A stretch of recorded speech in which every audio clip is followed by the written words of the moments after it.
Namaste. I'm JVN Professor Dr. Sapna Gehlot.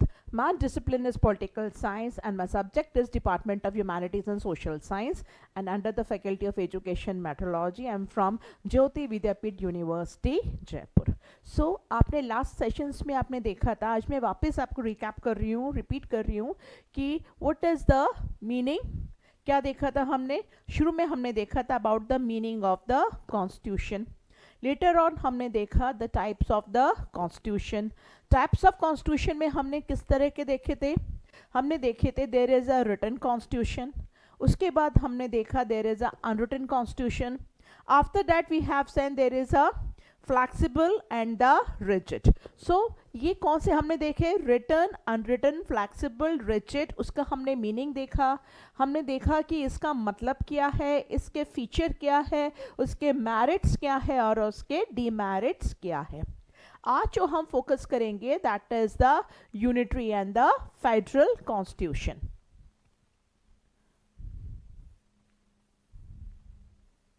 So now today we'll discuss about the unitary and the federal constitution.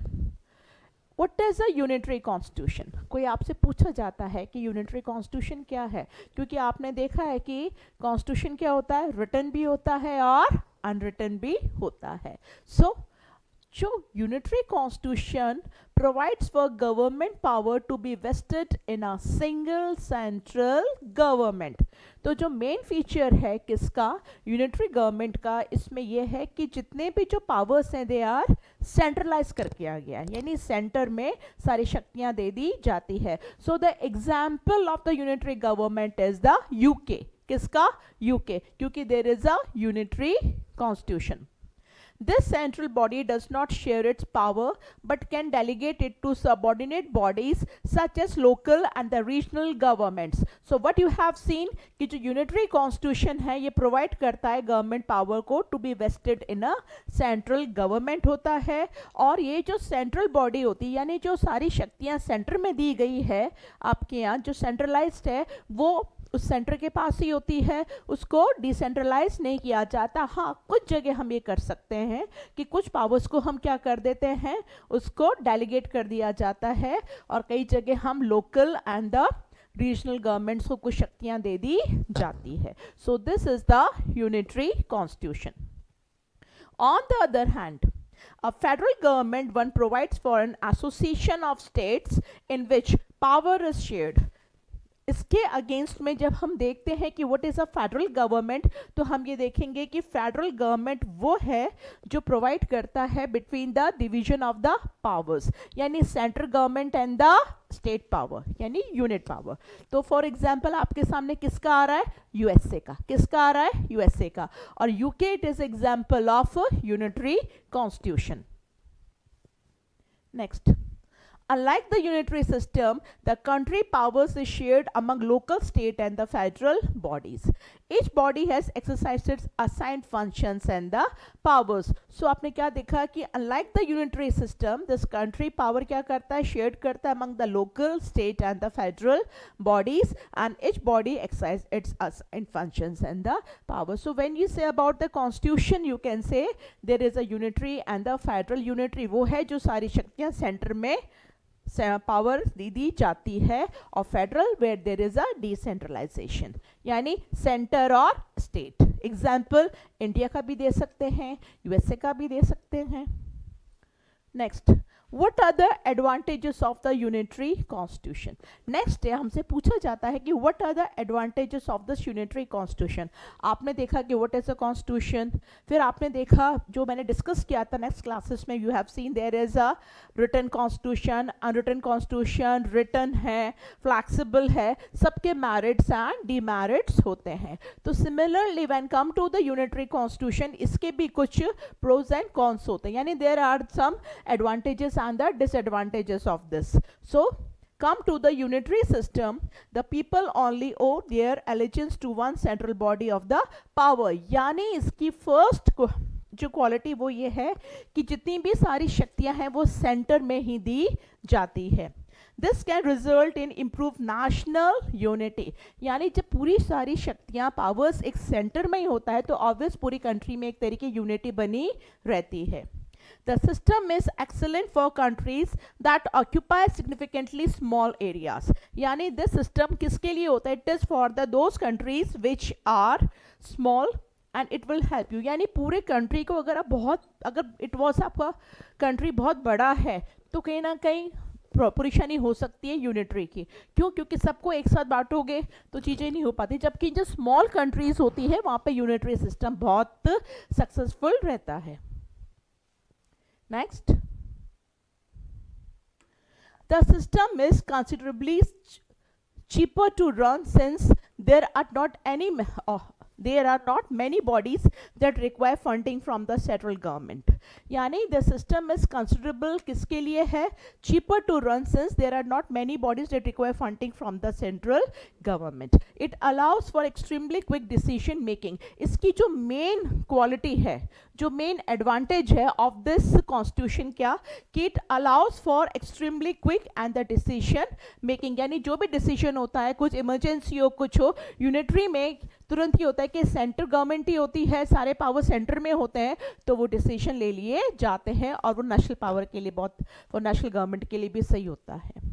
Development tends to be even across the entire nation since the central government is responsible for developing every part of the country. So what you have seen कि इसमें जो central government है इसका ये role है कि वो पूरे कंट्री का क्या करे? डेवलपमेंट करे. And since the central government responsible development for every part of its country और हर चीज का लेकर डेवलप कर रहा है, तो obvious they focus on central government. एक तरीके से उसको एक umbrella होता है and has to develop for that country. Next, इसका जो डिसएडवांटेजेस है यूनिटरी कॉन्स्टिट्यूशन का वो ये है कि the people can experience slow government response on matter such as defence and the emergencies. अब ठीक है, आपने देखा था कि इसका जो वट हैव सीन कि इसका जो फ़ायदा है, जो इसका एडवांटेज है वो क्या था? कि it has extremely quick decisions making.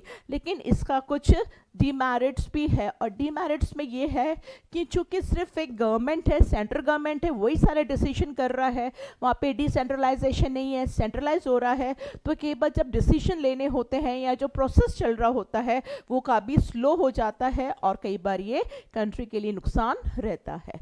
This happens because all resources have to be mobilised by the national government. यानी जो डिसीजंस लिए जाते हैं वो पूरे सिर्फ नेशनल गवर्नमेंट के द्वारा ही लिए जाते हैं और उससे कई बार decisions डिले भी हो जाते हैं. The burden of work can be become quite heavy for those in government. So चूंकि वर्क डिसेंट्रलाइज नहीं होता, सेंट्रलाइज होता है, तो ऑब्वियसली भी वर्क भी बहुत ज़्यादा होता है उसमें, और कारण कई बार जो वर्क डिले भी होता है, और इसमें the burden of work can become quite heavy for those in government. क्योंकि एक होता है कि प्रॉपर एक चैनल है, वो नहीं है, सिर्फ सेंट्रल गवर्नमेंट ही मेजर डिसीजंस ले रहे हैं. क्योंकि डिसेंट्रलाइजेशन नहीं हो रहा, सेंट्रलाइज हो रहा है, तो उसकी कई बार प्रॉब्लम्स भी बहुत ज़्यादा क्रिएट हो जाती है. Unitary system can easily evolve into dictatorship. ये इसकी बहुत बड़ा डिक्टेटर, इसका मेन रीज़न है डिसएडवांटेज का. क्यों? क्योंकि जब आपके पास कहीं ना कहीं एक तरीके सारी शक्तियां एक ही जगह आ जाती है, तो कहीं ना कहीं वो डेमोक्रेटिक नहीं हो के वो नेशनल गवर्नमेंट अपनी सारी शक्तियां कहीं ना कहीं अपने आप को अथॉरिटी के साथ डिक्टेटरशिप को भी बढ़ावा दे देते हैं और वो किसी कंट्री को भी नुकसान हो जाता है. So areas neglected for political reasons can be left out of development agents. कई बार ये भी होती है कि आपके पास चूँकि इश्यूज बहुत है पर आप सिर्फ एक सेंटर में लेके बैठे हैं, तो कुछ इश्यूज को हम क्या कर देते हैं? नेग्लेक्ट कर देते हैं, और जो नेग्लेक्ट रह जाते हैं वहीं हमें नुकसान हो जाता है for the other areas of the country. Under a unitary system, most people look up to the government to initiate, implement development initiatives, a fact that could stifle in the local initiative. Problem ये भी होती है कि चूँकि decision भी लेना है, लेकिन कई बार रीजनल में भी होता है, लोकल भी है, और उनमें कई बार रिफल भी होती रहती है कि क्या करें. क्यों? क्योंकि यूनिटरी गवर्नमेंट ही पूरा बैठा है, सेंटर में सब बैठे हैं, और उससे कई बार डिसीजंस भी आपके प्रॉपर नहीं होते, जो इनिशिएटिव लेने होते हैं वो इनिशिएटिव भी नहीं हो पॉसिबल नहीं हो पाता. So what you have seen, अगर मैं आपको देखती हूँ कि what is a unitary and the federal government, तो यूनिटरी गवर्नमेंट वो गवर्नमेंट हो रहा है जिसमें सारी शक्तियाँ सेंटर में क्या हो रही है, एक जगह फिक्स हो रही है।